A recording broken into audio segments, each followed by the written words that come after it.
দোকানত চাহ বনাইছে কিমান কষ্ট কৰিছে চাক ছোৱালীজনী এইখন দোকান চলাই তাই পইচা কমাই ঘৰখন চলাই আছে প্লিজ আশীৰ্বাদ কৰিব তাইক আৰু উন্নতি হৈ যায় যে বেছি ডাঙৰ নাই কৰা ইমান সৰু সুৰা দোকানতে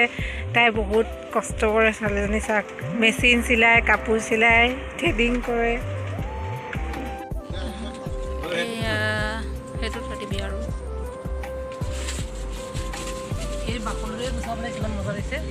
এইটো চাওক কিমান ডাঙৰ আম তাৰ ভণ্টি গুচাই আছে আৰু এখন মোৰ দোকানখনতে আমি খাম এতিয়া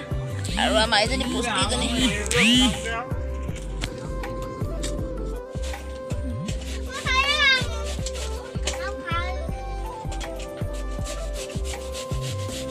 এইফালে চা দিকন জলি দিকন এইয়া আমটো এতিয়া চুচিছে ডাঙৰ আমটো চব খাই মছলি লিব কাৰণ তাত পিয়ৰ আম ক'বলৈ নাপাহৰিব আম পকিলে খাম খাম খাম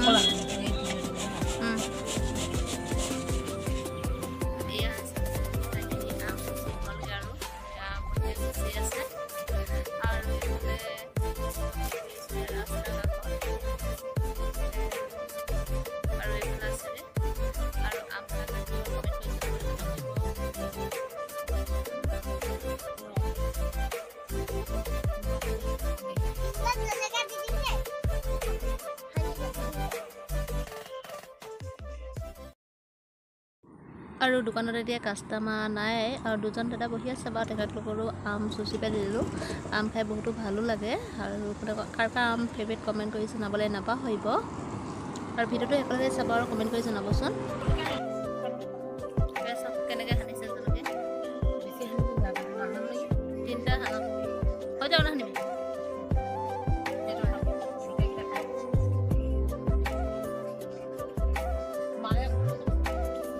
সেইটোতে লৈ যাব আগে খাই লওঁ গামলাটোতে থৈ দিব এয়া আমি চবে খাইছোঁ মিলি জুলি আম পকিলে খাম বুলি কয় যেন এয়া জুলি দেব অৱশ্যে এইফালে দুচামচ দি লৈছোঁ পিঠাই লওঁ দি দিম আকৌ এয়া আম অকণমান দি দে এই দাদাকো অকণমান দি দে তাৰপিছত এইফালে এটা টেঙা নে মিঠা না আপুৰিয়া মায়ে টেঙা মিঠা টেঙা হ'ল মছলি মিঠা হ'ল নাই নিমখ হ'লে গ'লে জলকীয়া হ'ব লাগে নি এয়া এয়া আমাৰ দিগনে খাইছে দিগন খাইছে আকৌ কেনেকুৱা লাগে চবতো মুদি খা খা খা আছে আছে আৰু এই আবেলি টাইমত ৰুটি খাব আহিছিলে শুকান মানে ধৰি লওক হালকাকৈ তেল দি দিছোঁ আৰু এনেকৈ বুট ভাজি দিছোঁ আৰু জলকীয়া পিঁয়াজ মানে নৰ্মেল খাইছে আৰু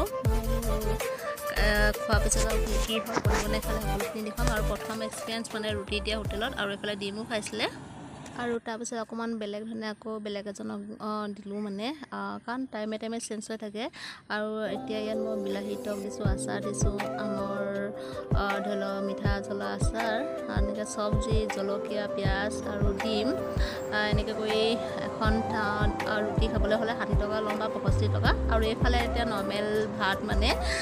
এইটো আন্দা দি পেলাই মই 65 লৈছোঁ